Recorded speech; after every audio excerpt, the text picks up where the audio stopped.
இப்போ நீங்கள் பார்க்குறது எபித்தலாமையன் போயத்துடைய என்னுடைய நோட்ஸ். ஆக்சுவலாக வந்து பார்த்தீங்க அப்படின்னா ஒரு ப்ரோஸ், ஒரு போயட்ரி, ஒரு ட்ராமா, இந்த மூணுத்துக்கும் வந்து நான் இங்கே மாடல் நோட்ஸ் வந்து உங்களுக்கு காமிக்க போகிறேன். இப்போ இது வந்து பார்த்தீங்க அப்படின்னா எபித்தலாமியன் ஸ்பென்சர். இப்போ இந்த பேஜில் இருக்கிற எல்லாமே வந்து பார்த்தீங்க அப்படின்னா சின்ன சின்ன இன்ஃபர்மேஷன்ஸ் இருக்கும். அதாவது இது எப்போ நடந்துச்சு, இது யார் யாருக்கு உள்ளது, இதோட ரைமிங் ஸ்கீம் என்ன, ரைமிங் வேர்டு என்ன, எத்தனை ஸ்டாண்ட்ஸாக இருக்குது, இது எல்லாமே வந்து பார்த்தீங்க அப்படின்னா விக்கிபீடியாவிலேருந்து பார்த்து எழுதுனது. ஸோ அதுக்கடுத்து இந்த பேஜும் அதே தான். ஸோ அதுக்கடுத்து பார்த்தீங்கன்னா ஸ்டான்ஸா 1. இப்போது ஸ்டான்ஸா வந்து பார்த்தீங்க அப்படின்னா கண்டிப்பாக இந்த ஸ்டான்ஸாவுடைய எண்ட் லைனையும் எழுதியிருப்பேன். ஒவ்வொரு ஸ்டான்ஸாவோட எண்ட் லைன் எழுதியிருப்பேன் கம்பல்சரி, அல்லது அதில் இருக்கக்கூடிய முக்கியமான போயம் லைன் எழுதியிருப்பேன். ஸோ நீங்கள் இப்படி படிக்கும்போது கண்டிப்பாக ஒவ்வொரு போயம்லேருந்து நீங்கள் இந்த போயம் லைனு கேட்குறதெல்லாம் பார்த்தீங்க அப்படின்னா எண்டிங் லைனில் தான் கேட்பாங்க. சரியா? ஸோ எண்டிங் லைனில் தான் கேட்பாங்க. ஸோ அடுத்து பாருங்க ஸ்டாண்ட்ஸா 4, ஸ்டாண்ட்ஸா 5, கிட்டத்தட்ட 1 2 3 4 கலர்ஸ் யூஸ் பண்ணி நான் வந்து எழுதியிருக்கேன். தெரியும் நினைக்கிறேன். இந்த போயட் கம்பாஸ், இந்த மாதிரி இதில் ஒரு முக்கியமான வேர்டு. இது வந்து போயம் லைனு, இது வந்து நோட்ஸு, இது வந்து போயம் லைனு, இது வந்து அதில் இருக்கக்கூடிய முக்கியமான மீனிங் ஏதாவது இருந்துச்சுன்னா நான் வந்து அது. இதே மாதிரி இயர் எல்லாம் பார்த்தீங்கன்னா இயர் எல்லாம் ஒரு தனி கலரில் எழுதியிருப்பேன். ஓகேவா? இத்தனை பேஜ் ஸ்டாண்ட்ஸா 10 வரைக்கும் இருக்குது. இது வந்து 24 ஸ்டாண்ட்ஸாக இருக்கும் மொத்தம். இது இம்பார்ட்டன்ட் லைன், இந்த ஸ்டாண்ட்ஸில் இருக்க இம்பார்ட்டன்ட் லைன். நீங்கள் பாருங்க, இதில் மையா அப்படின்னா mother of gods of mountain அப்படிங்கிறது. அதே மாதிரி மதர் ஆஃப் அட்லஸ் அப்படிங்கிறது இந்த இடத்துல மீனிங் வரும், 2 இடத்துல வரும் இந்த இது. ஸோ அதனால அப்படி எழுதியிருக்கேன். அடுத்து வந்து 24 ஸ்டாண்ட்ஸாக இருக்குது. ஸோ இது 24 ஸ்டாண்ட்ஸா. இது வந்து சம்மரி வரைக்கும் முடிச்சு. இந்த அதர் நோட்ஸ் இருக்கு பாருங்களா, இந்த அதர் நோட்ஸ் இது வந்து நான் அப்போ இந்த நோட்ஸ் எழுதும் போது இந்த பேஜ் வந்து எம்டியாக விட்டுருந்தேன். அதர் நோட்ஸில் நான் கொஸ்டின்ல ஒவ்வொரு கொஸ்டின் பேங்க் எழுதுறேன் இல்லையா, ஒரு கொஸ்டின் பேங்க் எழுதும் போது அந்த இடத்துல வந்து இந்த இதெல்லாம் வந்து அந்த கொஸ்டின்ல வர்ற வேர்ட்ஸ். ஸோ இந்த மாதிரி உள்ளதெல்லாம் 68 ஷார்ட் லைன்ஸு, 365 லாங் லைன்ஸ். இது வந்து இந்த மாதிரி உள்ளதெல்லாம் வந்து அடுத்து வந்து இது வந்து ஒரு ப்ரோஸ், அப்பாலஜி ஆஃப் போயட்ரி. பாருங்க, ப்ரோஸ் வந்து இதுவும் இந்த பேசிக்கான விஷயங்கள்லாம் இதில் இருக்கும், முக்கியமானது அண்டர்லைன் பண்ணியிருப்பேன். ஸோ அடுத்து வந்து அப்படியே அபவுட் த ஒர்க், இந்த ஒர்க்கை பற்றினது, இந்த ஒர்க்கை பற்றி, அதுக்கப்புறம் சம்மரி அண்ட் கீ பாயிண்ட்ஸ். இது வந்து பேராகிராஃபாக இருக்கும். அட் த சேம் டைம் நம்ம ப்ரீவியஸ் கொஸ்டின் பேப்பர் வச்சிருந்தோம் அப்படின்னாக்க இந்த நோட்ஸ் எழுதும் போதே இது பக்கத்துலேயே வந்து 2019 இது கேட்ட கொஸ்டின் அப்படின்னு என்ன பண்ணுறது அப்படின்னா எழுதி வச்சுக்கிறது, முக்கியமான இம்பார்ட்டண்ட்டாக உள்ளதெல்லாம். ஸோ இம்பார்ட்டன்ட் இது அதாவது நம்ம எடுக்கிற நோட்ஸே இம்பார்ட்டன்ட் தான். அதுலேயும் இந்த நோட்ஸ் வந்து இந்த பேராகிராஃப் வந்து இந்த பேசேஜ் வந்து இம்பார்ட்டன்ட்னு நோட் பண்ணிக்கிறோம். இதுலேயும் வந்து பார்த்தீங்க அப்படின்னா ஒரு 4 கலர் 5 கலர் யூஸ் பண்ணி எழுதியிருப்பேன். கோடு போட்ட நோட் எழுதுங்க, அப்போ தான் நமக்கு எழுத்து கொஞ்சம் நேராகவும் வரும்.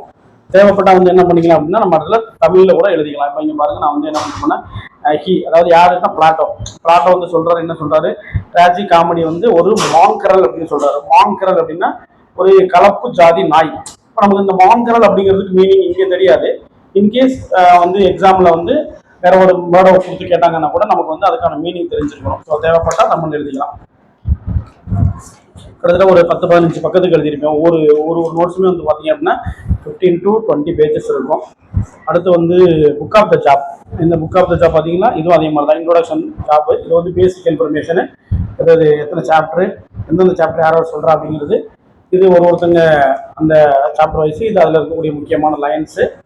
சாப்டர் 3 யார் எழுதுறா, அடுத்து இதெல்லாம் வந்து இந்த எலிபஸ், பைலாட், சோஃபர், இதெல்லாம் யார் என்னங்கிற டீடைலு. இது வந்து உங்களுக்கு இது பிஜிடிஆர்பி சிலபஸில், பழைய சிலபஸில் இருந்தது. ஸோ உங்களுக்கு ஒரு மாடலுக்காக தான் நான் வந்து இதை போடுறேன்.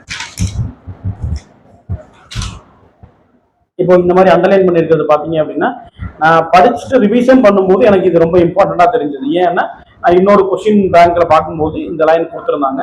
ஸோ அதனால நான் இங்கேயும் என்ன பண்ணிட்டேன் அப்படின்னா வந்து அண்டர்லைன் பண்ணிட்டேன். ஸோ முக்கியமான லைன்ஸ் எல்லாம் வந்து தனி லைன். இப்போ இதில் வந்து பிங்க் கலரில் இருக்கிற எல்லாமே பார்த்தீங்க அப்படின்னா இதில் இருக்கக்கூடிய லைன்ஸ், ஒரிஜினல் லைன்ஸ். அடுத்து வந்து டாக்டர் ஃபாஸ்டஸ். இது வந்து பார்த்தீங்க அப்படின்னா படிக்க செமையாக இருக்கும், எனக்கே ஆசையாக இருக்கும். என்னுடைய நோட்ஸ் படிக்கும்போது எனக்கு ஆசையாக இருக்கும். ஸோ அது வந்து ஆக்ட் வைஸ் சம்மரி இருக்குது. இதில் ஒவ்வொரு act wise, act 1, scene 1 and 2க்கான சம்மரி இது ஃபுல்லாக. அதில் முக்கியமான வேர்ட்ஸு, முக்கியமான லைன்ஸு. அடுத்து ஆக்ட் 2க்கான ஆக்ட் 1 சீன் 2 சீன் வைஸ் எழுதியிருக்கேன். ஸோ சீன் வைஸ் எழுதியிருக்கேன். இது வந்து act 1 scene 3, act 1 scene 4, act 2 ஆரம்பிக்குது. இப்போ நம்ம இந்த மாதிரி எழுதும்போது என்ன ஆகும் அப்படின்னா, நம்மளே ஆக்ட் 1 சீன் 4 இப்போ வந்து இப்போ லாஸ்ட் பிஜிடிஆர் கொஸ்டின்ல வந்து ஒரு பிளே கொடுத்துட்டு இந்த பிளேல எத்தனை ஆக்ட் எத்தனை சீன் இருக்கு அப்படின்னு கேட்டிருந்தாங்க. அதே மாதிரி இது எந்த ஆக்ட் எந்த சீன்ல வருது அப்படின்னு கேட்பாங்க. ஸோ அந்த மாதிரி இப்போ நீங்க இந்த மாதிரி எழுதிக்கிட்டீங்க அப்படின்னா தான் உங்களுக்கு வந்து ரொம்ப யூஸ்ஃபுல்லா இருக்கும் படிக்கிறதுக்கும். ஆக்ட் 2 ஆக்ட் சீன் 3 இப்போ இது வந்து பார்க்கும்போது பார்த்தீங்க அப்படின்னா இதுல நம்ம இது படிக்கும்போது இதுல வந்து எந்த எந்த ஆக்ட்ல வந்து ஹெலனா ட்ராய் வந்தாங்க, எந்த ஆக்ட்ல அலெக்சாண்டர் வந்தாரு அப்படிங்கிறது நான் இதுலயே வந்து ரொம்ப தெளிவா கொடுத்துருப்பேன். ரைட்டுங்களா? இதுலயே கொடுத்துருப்பேன். அந்த பாருங்க இப்போ ஆக்ட் 4 அண்ட் சீன் 4ல இம்பார்ட்டன்ட்னே கொடுத்துருக்கேன். இது ஒரு கொஸ்டின்ஸாவே கேட்டாங்க. ஃபாஸ்டஸ்ட் கன்ஜூட் அலெக்சாண்டர் த கிரேட் எந்த சீன்ல வந்தாரு? ஆக்ட் 4 சீன் 2ல வந்தாரு. ஓகேவா? இந்த மாதிரி அடுத்து வந்து இது ஆக்ட் 4, 5ல எத்தனை சீன் இருக்குது. இதுல இடையில முக்கியமான லைன்ஸ் இதுதான் வந்து இது யார் சொன்னது அப்படின்னு இந்த பாத்தீங்களா, இது வந்து இது யார் சொன்னது, இந்த லைன் யார் சொன்னது.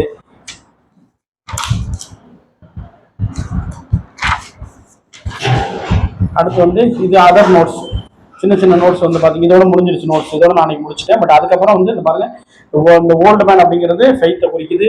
Prologue spoken by Marlowe, epilogue spoken by chorus. இந்த இந்த வேர்டுக்கு மீனிங் வந்து ஃபினிஷ்டு இந்த வேர்டு. அடுத்து வந்து ஆக்ட் 3 உள்ள ஸ்டார்ட் பண்ணியிருக்கேன். ஆக்ட் 4 வந்து சீன் 2. இதெல்லாம் வந்து கொஸ்டின் பேங்க்ல இருந்து வந்தது. கொஸ்டின் பேங்க் நான் பார்க்கும்போது இதெல்லாம் கொஸ்டின் பேங்க்ல கொடுத்துருந்தாங்க. ஸோ எனக்கு அடிஷனல் நோட்ஸா வந்து இதை பார்த்து எழுதிக்கிட்டேன். சரியா? இப்படிதான் வந்து ஒரு நோட்ஸ் புக் வந்து நீங்க நோட்ஸ் எடுக்கிறது இப்படிதான் எடுக்கணும். ஸோ இது மாதிரி தனியா ஒரு நோட் வச்சுக்கோங்க. அதே மாதிரி நீங்க நோட் வைக்கும்போது அட்டை வந்து இந்த மாதிரி ஒரு உடையாத அட்டையா பார்த்து, இந்த மாதிரி இருக்கிற நோட்டை பார்த்து, பைண்டிங் இருக்கிற நோட்டை பார்த்து வாங்கிக்கோங்க. அப்பதான் வந்து லைஃப் லாங் இருக்கும். இது கிட்டத்தட்ட நான் 2020 எழுதுனது.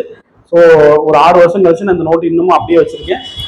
இது வந்து யூனிட் 1 and 2 ஒரு பார்ட் தனித்தனியா போட்டிருக்கோம். இப்போ இது வந்து பாத்தீங்கன்னா யூனிட் 9க்கானது. யூனிட் 9 வந்து உங்களுக்கு பாருங்க, ஆரிஜின் ஆஃப் லாங்குவேஜஸ்.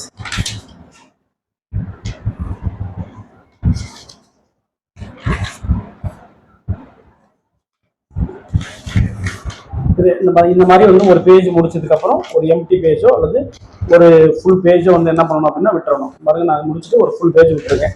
ஏன் அப்படின்னா ஏதாவது நோட்ஸ்னா நம்ம தேவைப்பட்ட என்ன பண்ணலாம்னா ஒரு நியூ இன்ஃபர்மேஷன் பார்க்கும்போது இதுல வந்து எழுதிக்கலாம். ஸோ வந்து ஃபுல்லாகவே அப்படிதான் இருக்கும்.